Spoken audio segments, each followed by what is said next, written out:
বন্ধুরা নমস্কার, আমি ডক্টর জয়ন্ত বাইন, প্লাস্টিক এবং কসমেটিক সার্জন।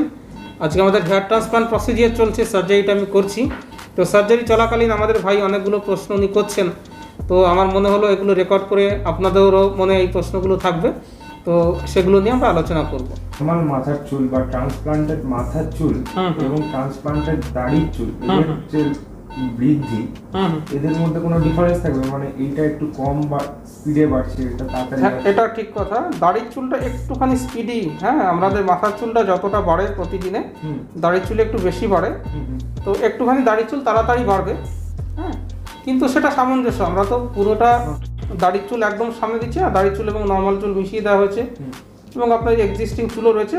স্পেসিফিক্যালি বোঝা যায় না, কিন্তু থিওরিটিক্যালি বলতে গেলে হ্যাঁ, দাড়ির চুলটা কিন্তু একটু বেশি বৃদ্ধি হয়। সেই জন্য যাদের এটাকে আমরা অ্যাডভান্টেজ হিসেবে নিই, যারা হেয়ার ট্রান্সপ্লান্টের রেজাল্টটাকে তাড়াতাড়ি চাইছেন, যে তাড়াতাড়ি আমার চুল গজিয়ে যায়, তাদের ক্ষেত্রে আমরা দাড়ির চুলটাকে বেশি প্রেফার করি। কারণ আমরা জানি নর্মাল হেয়ার ট্রান্সপ্লান্টে যেখানে 8 থেকে 12 মাস লেগে যাবে ফুল রেজাল্ট আসতে, দাড়ির চুলের রেজাল্ট যদি হয় সেটা মোটামুটি 6 থেকে 8 মাসের মধ্যে চলে আসে।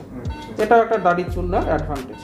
আর লেন্থ লিমিট কোনো আছে যে এই লেন্থের পরে ওটা আর বাড়বে না? হ্যাঁ, এবার দেখুন, দাড়ি মোটামুটি আমরা দেখেছি রবীন্দ্রনাথ ঠাকুরের দাড়ি রয়েছে বা অন্যান্য লোকেরও দাড়ি রয়েছে, তাই না?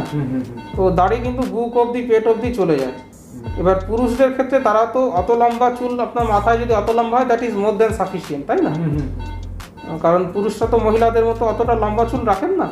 এবার দাড়ির চুল ডেফিনেটলি আপনার কোমর অবধি যাবে না, এবং সেটা পুরুষদের ক্ষেত্রে তো কোমর অবধি আপনার মাথা চুল যাওয়ার দরকারও নেই। তো পনিটেল যদি করতে চান ডেফিনেটলি করতে পারেন, কোনো অসুবিধা হবে না। পনিটেলের মতো দৈর্ঘ্য ডেফিনেটলি দাড়ির চুলের হবে, এতে কোনো সন্দেহ নেই।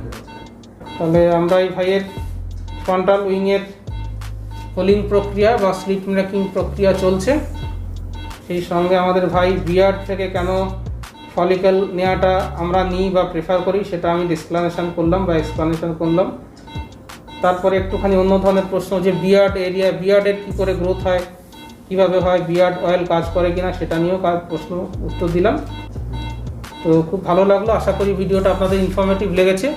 কেমন লাগলো সেটা ইউটিউব কমেন্ট বক্সে এসে কমেন্ট করবেন। আর আমার সঙ্গে যোগাযোগ করতে হলে নিচে আমার হোয়াটসঅ্যাপ নম্বর রয়েছে, সেখানে যোগাযোগ করতে পারেন। আমি আপনাদের প্রশ্নের হোয়াটসঅ্যাপে উত্তর দিয়ে দেবো। ভিডিওটা দেখার জন্য ধন্যবাদ, নমস্কার।